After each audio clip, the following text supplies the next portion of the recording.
Hi friends, is English में फिर से आपका स्वागत है। आज की इस वीडियो में आपके लिए लाया हूँ प्रेजेंट इंडेफिनिट पार्ट 2।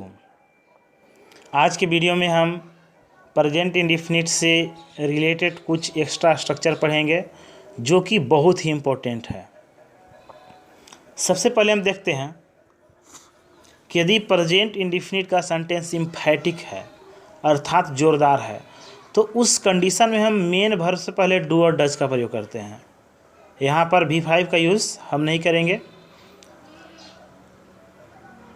और जैसा कि आप जानते ही हैं कि ही, सी, इट नेम और सिंगुलर सब्जेक्ट के साथ डज का प्रयोग करते हैं और आई, वी, यू, दे और प्लूरल सब्जेक्ट के साथ डू का प्रयोग करते हैं। इसका स्ट्रक्चर है सब्जेक्ट प्लस डू या does plus verb plus object.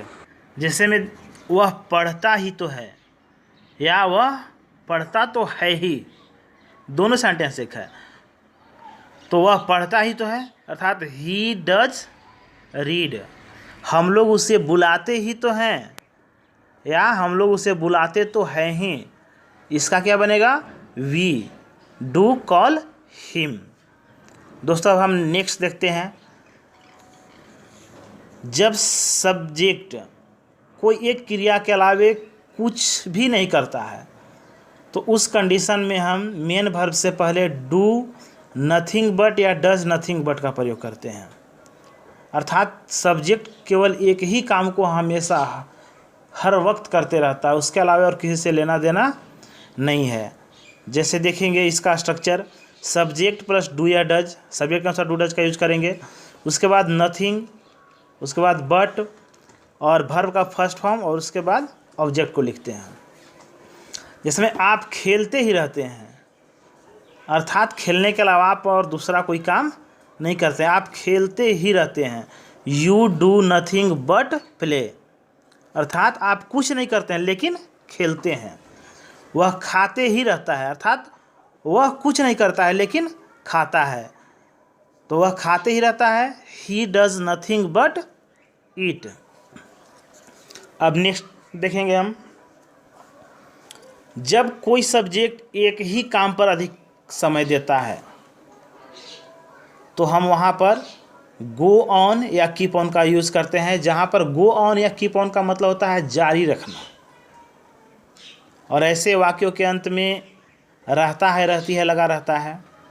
इसका स्ट्रक्चर सब्जेक्ट प्लस गो या goes plus on plus V4 plus object, या सब्जेक्ट प्लस कीप या keeps plus on plus V4 plus object. दोनों में से हम किसी से भी बना सकते हैं सेंटेंस को। अमर नाचते रहता है, Amar goes on dancing, Amar keeps on dancing. दोनों में से हम किसी को भी बना सकते हैं। जैसा कि आप प्रेजेंट इंडेफिनिट में पढ़ चुके हैं, अगर सिंगुलर सब्जेक्ट है तो V5 लगता है, तो यहाँ गोज और कीप्स क्या है? V5 हैं। इसी के फॉर्म में हम चेंजिंग करेंगे। डांस जो है उसमें चेंजिंग नहीं होगा, वो हमेशा V4 ही रहेगा। हम लोग पढ़ते रहते हैं, वी गो ऑन रीडिंग या वी कीप ऑन रीडिंग। अब नेक्स्ट हम देखते हैं, जब सेंटेंस में लगता है, लगती है, लगते हैं, लगते हो लगा रहता है तो हम लोग मेन वर्ब के रूप में बिगिन का यूज़ करते हैं। अर्थात सब्जेक्ट कोई काम को करने लगता है। सब्जेक्ट प्लस बिगिन या begins plus two plus verb plus object. जैसे वह हंसने लगती है, वह हंसने लगती है यानी वह हंसना शुरू कर देती है। सी बिगिन्स टू लाफ। आप गाने लगते हैं, यू बिगिन टू सिंग। अब नेक्स्ट देखते हैं। जब एक व्यक्ति के रूप का या गुण का या किसी क्रिया करने के तरीका का दूसरे से हम तुलना करते हैं तो उस कंडीशन में हम लाइक का यूज़ करते हैं और लाइक के बाद जिससे हम तुलना करते हैं उसे रखते हैं। जैसे में देखिए वह डायन सी दिखती है, तो इसका स्ट्रक्चर क्या है? सब्जेक्ट प्लस V1 या V5 plus object plus like plus other word. वह डायन सी दिखती है तो सी लुक्स मतलब वह दिखती है, सी लुक्स। अब किस तरह दिखती है, तो like a which, which means डायन होता है। सी लुक्स लाइक अ विच अर्थात वह डायन सी दिखती है। मैं तेंदुलकर जैसा खेलता हूँ अर्थात मेरा खेलने का स्टाइल जो है से तेंदुलकर के जैसा है। आई प्ले लाइक तेंदुलकर मतलब मैं खेलता हूँ किसकी तरह, तेंदुलकर की तरह। I play like Tendulkar. वह लता मंगेशकर की तरह नहीं गाती है। तो सबसे पहले बनाया वह नहीं गाती है किसके जैसा, तो लता मंगेशकर के जैसा। सी does not sing like Lata Mangeshkar.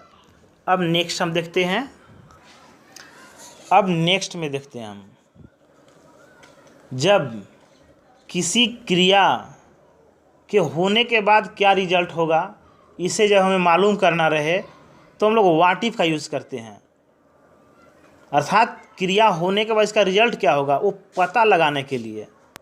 जैसे अगर हम लोग हार गए तो क्या होगा, या क्या होगा अगर हम लोग हार गए तो यहाँ पर क्या होगा हमेशा छुपा हुआ रहता है। लेकिन ऐसे सेंटेंस से हमेशा क्रिया के संपन्न होने के बाद रिजल्ट को जानना चाहता है। तो हम लोग हार गए तो, अगर हम लोग हार गए तो व्हाट इफ वी लूज।